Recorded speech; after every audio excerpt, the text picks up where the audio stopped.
bu tarihi konferansı ilginç bir tesadüfle önemli politik hafıza merkezlerinden birinde yapıyoruz. Cem Karaca Kültür Merkezi'ndeyiz. Hatırlayalım, Cem Karaca bu ülkede 12 Eylül sonrası vatandaşlıktan çıkartılmış, yani kendisine en üst perdeden sen artık bizden değilsin denilmiş ve dışlanmıştı. O sadece doğup büyüdüğü yurdundan değil, iradesini temsil eden yurttaşlık hakkından da mahrum bırakılmıştı. Bu sadece bir örnek ve biz Cumhuriyet tarihi boyunca belli toplumsal kesimlerin, kişilerin bu dışlanmışlığı derinden yaşadığını hep birlikte tecrübe ettik. Bugün bizler yurtsuz bırakılan ve iradesi yok sayılan bir sanatçının, Cem Karaca'nın ismini taşıyan bu mekanda tam da 100 yıllık yalnızlığı, ötekileştirmeyi, dışlanmayı, kutuplaşmayı, yabancılaşmayı ve çatışmayı, en çok da bu sorunları nasıl aşacağımızı konuşmayı arzuluyoruz. Demokrasiden yoksun bir cumhuriyetin yarattığı sorunlar, yaşattığı acılar ve travmalar her birimizi farklı yerimizden ve farklı düzeylerde etkilese de buradan çıkışın ortak bir tek rotası var. O da demokratik dönüşümü başarabilmektir. 2. yüzyılda bu rotayı hep birlikte takip ederek demokratik bir cumhuriyete ulaşmayı arzuluyoruz. Bunu tahayyül ediyoruz. Yaşadıklarımızın ufkumuzu daraltmasına, bizi umutsuzluğa sevk etmesine izin veremeyiz. Otoriter, tekçi, üstünlükçü yaklaşımların yarattığı dışlama pratiklerinin sona erdiği, Kürt meselesinin özgürlük ve eşitlik ilkelerine dayalı barışçıl çözümünün gerçekleştiği, demokrasinin tüm kurum ve kurallarıyla yerleştiği, temel hak ve özgürlüklerin güvenceye alındığı demokratik bir ortak yaşamı tahayyül ediyoruz. Bu bizim motivasyon kaynağımız. Bunu başarabiliriz. Geleceğimize yön verebiliriz. Yaşadığımız bu krizli ve kaotik ortam bir kader değildir. Bunu değiştirmek bizim elimizde. Demokratik dönüşüm rotasında buluşabilirsek, barış ve demokrasiye dayalı ortak geleceğin o kadar da uzakta olmadığını görebilir, umutlarımızı büyütebiliriz. Değerli dostlar, bugün burada sadece geçmişi değil, daha çok da geleceği ve mümkün olanı konuşmak için bir araya geldik. Türkçe'de konuşmak ve komşu kelimeleri konmak fiilinden, yani bir yere yerleşmek, bir dalda durmak eyleminden türetilmiştir. Karşılıklı ve birlikte bir yerde durmak, aynı zeminde olmak, aynı dalı paylaşmak, komşu olmak ve konuşmak, bir dostluk meclisi kurmak. İşte tahayyül ettiğimiz demokratik cumhuriyet bu dostluk meclisine benziyor. Biz bugün burada sadece teorik tartışmalar yapmayacağız. Birbirimizle komşu olduğumuzu, bu kadim coğrafyada birlikte yaşadığımızı bir kez daha hatırlayacağız, birbirimize hatırlatacağız, birbirimizin hakikatine dokunacağız. Bu konferansa en çok da bunun için ihtiyaç duyduk. Evet, her birimiz bulunduğumuz yerden demokrasinin, demokratik çözümün ve barışın ne kadar önemli bir ihtiyaç olduğunu hissediyoruz. Bunun için mücadele etmeye, bunun yolunu açmaya çalışıyoruz. Ancak birbirimizin sesini duymaya, birbirimizi anlamaya ve ortak geleceği kurma konusunda ortak sorumluluk almaya ihtiyacımız var. Bu konferansta 2 gün boyunca 100 yıldır ertelenmiş, ötelenmiş, darbelerle önü kesilmiş demokratikleşme özlemlerimizi ve imkanlarını konuşacağız. Değerli katılımcılar, konferans programımız oldukça kapsamlı.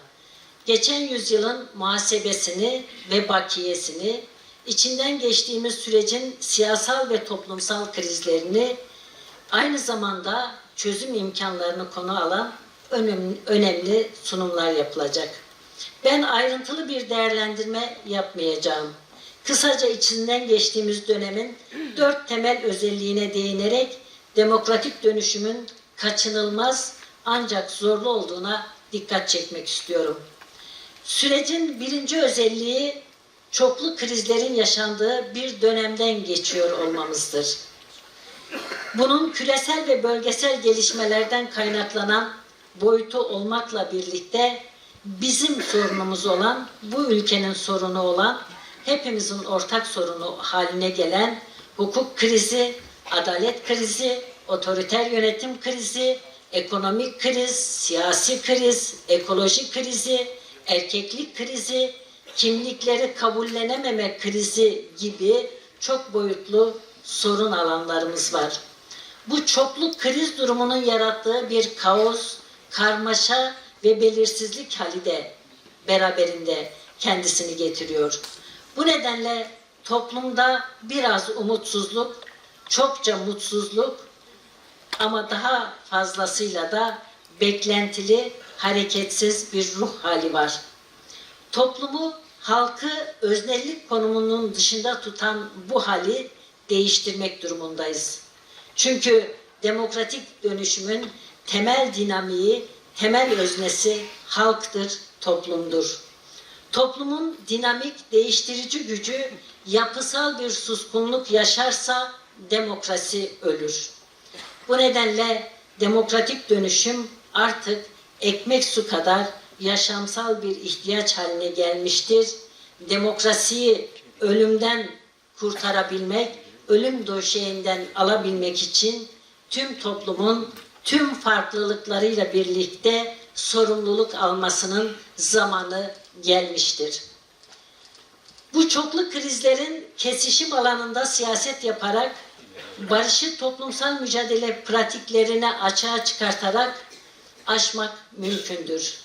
Karadeniz'deki balıkçının sorunları ile ekolojik krizin, kadın cinayetleri ile savaşın, adalet ile yoksulluğun, Kürt meselesiyle otoriter rejimin birbiriyle ilişkili olduğunu bilerek ortak mücadeleyi, dayanışmayı geliştirmek gerekiyor.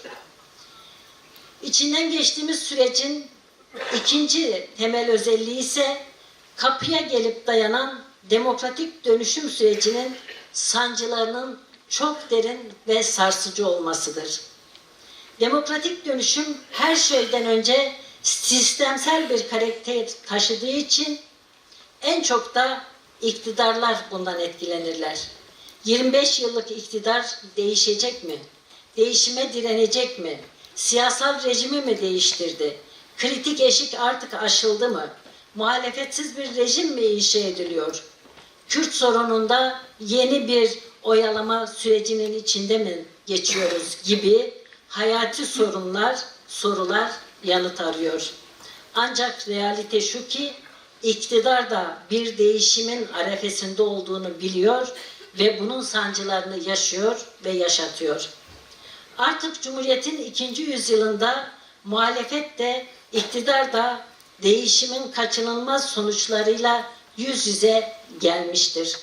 Demokratik değişime direnen yönler biraz ağır bastığı için bu süreç sancılı ve siyasal kaoslar ortaya çıkaran bir durum ortaya çıkarmıştır.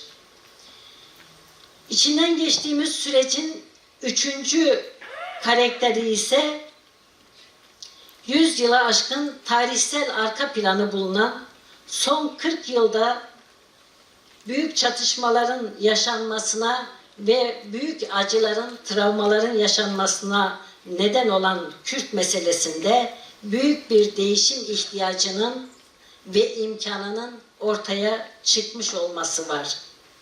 Hem devletin hem iktidarı ve muhalefetiyle tüm siyaset kurumunun hem toplumun bu köklü değişime ne kadar hazır olduğu, bu sürecin nasıl gelişeceği de son derece önemlidir. En genel hatlarıyla Kürt meselesi artık bir ayrılık meselesi olmaktan çıkmış, bir tanınma, bir kabul edilme, hukuk içerisine alınma meselesi haline gelmiştir. Bu çok köklü bir değişim sürecini işaret ediyor.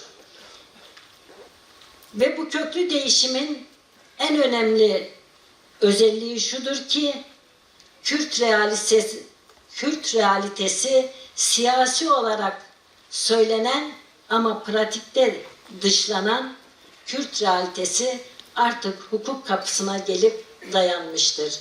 Hukuksal bir değişim, yeni bir hukuksal düzen, kapsayıcı, kuşatıcı, özgürlükçü bir hukuksal düzeni kurabilecek miyiz? Bugün en çok sorduğumuz ve sorumluluğunu üstlendiğimiz durum budur. Yapılması gereken Cumhuriyeti korkuların kalesi olmaktan çıkarıp özgürlüklerin ortak evi haline getirmektir.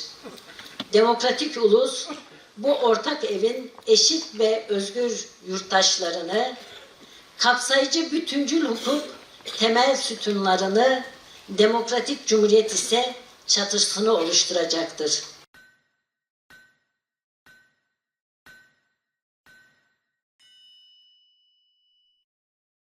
Terörsüz Türkiye dedikleri bir süreç başlatıldı. Şimdi hep diyoruz ki, ya doğru olarak diyoruz ki, Kürt sorununun çözümü mutlaka demokrasiyle olur. Ancak demokrasi çerçevesinde Kürt sorunu çözümleriz. Demokrasi yoksa Kürt sorununu çözümleyemeyiz. Bunu diyoruz ama öbür taraftan demokrasiden en çok uzaklaştığımız bir noktada Kürt sorununu ele alıyoruz. Şimdi ortada böyle bir şey var, bir güçlük var. Bu güçlüğü nasıl aşacağız? Bu güçlüğü şöyle aşacağız diye düşünüyorum. Kürt sorunuyla demokrasiyi tam bir bütün haline getirmek lazım. Bütünleştirmek lazım. Sadece zihinlerde değil, uygulamada da. Kürtler bakımından Kürtler demokrasinin motoru haline gelebilmeli. Çünkü Kürtler bunu en iyi yapabilecek durumdalar. Türkiye'de demokrasi motorunu en fazla ateşleyebilecek durumdalar. Niçin? Çünkü Kürtler demokrasi dedikleri zaman kendilerinden bahsediyorlar. Kendi varoluşları demokrasiye bağlı. Demokrasi Kürtler bakımından bir var olup olmamak meselesi. Eğer Kürt kimliğiyle eşit, özgür bir şekilde bu toplum içinde birlikte yaşamak istiyorsa, Kürt kimliğinin tanınmasını, Kürt kimliğinin getirdiği bütün hakları, evrensel hakları tanınmasını istiyorsak, bu ancak demokratik bir toplumda olabilir. Demokrasi olmayan bir toplumda işte Kürtler, Cumhuriyet'in bütün dönemlerinde gördüğümüz gibi Kürtler öteki olur. Kürtler Cumhuriyet'in ötekisiydi. Şimdi ise eğer yeni bir cumhuriyet, yeni bir demokratik cumhuriyet inşa edeceksek, Kürtler bu cumhuriyeti, yeni demokratik cumhuriyetin kurucu iradesi olması lazım. Kurucu iradenin bir parçası olmaları lazım. Onun için ben bu konferanstan bir de bunun çıkmasını bekliyorum. Yani Kürtlerle demokrasi arasında tam bir bütünleşmenin ve Kürtlerin yeni bir kurucu iradenin bir parçası olarak ortaya çıkmaları gerektiğini düşünüyorum.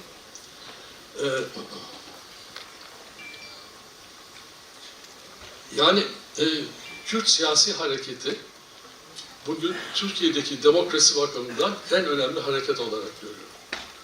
Bunun demokrasiyi ateşleyecek olan hareket olarak görüyorum. Bu olmadığı takdirde Türkiye'de yeni bir demokrasi hareketini başlatmanın son derece güç, hatta imkansız olduğu ortadadır. Fakat tabii bunlardan bahsediyoruz ama bugün aslında Türkiye'de Kürt sorunu görüşülmüyor. Görüşülen şey nedir? Terörsüz Türkiye. Terörsüz Türkiye, işte efendim silah bırakılsın, dağdan inilsin, sonra herkes evine gitsin. Ama silahlı mücadele bir sonuç tabii. Bir şeyin sonucu. O silahlı mücadeleye yol açan nedenler ortadan kaldırılmadıkça bu bir süre sonra aynı nedenler gene aynı sonucu doğuracaktır. O nedenle sadece sonuç değil, aynı zamanda barıştan söz ediyorsak o çatışmayı ortaya çıkaran nedenler üzerine eğilmemiz lazım. Onlara çözüm bulmamız lazım. Kürt sorununu konuşmak lazım Türkiye'de. Bugün Türkiye'de Kürt sorunu konuşulmuyor. Dağdan inilecek yasa çıkarılacak mı, çıkarılmayacak mı? Yasa çıkarılacak, nasıl çıkarılacak? O da zaten yani çıkarılmıyor işte gördüğünüz gibi sonsuza kadar ertelenmiş durumda. Ama yani Kürt sorununu konuşmak lazım. Bu konferanstan işte bir de bunun çıkması beklenir. Türkiye'nin içinde bulunduğu büyük umutsuzluğa üstesinden gelen bir umut kapısı açmalı bu konferans. Ve bu konferans bundan sonra yeni bir halk hareketinin, yeni bir demokrasi hareketinin başlangıcı olabilmesi lazım.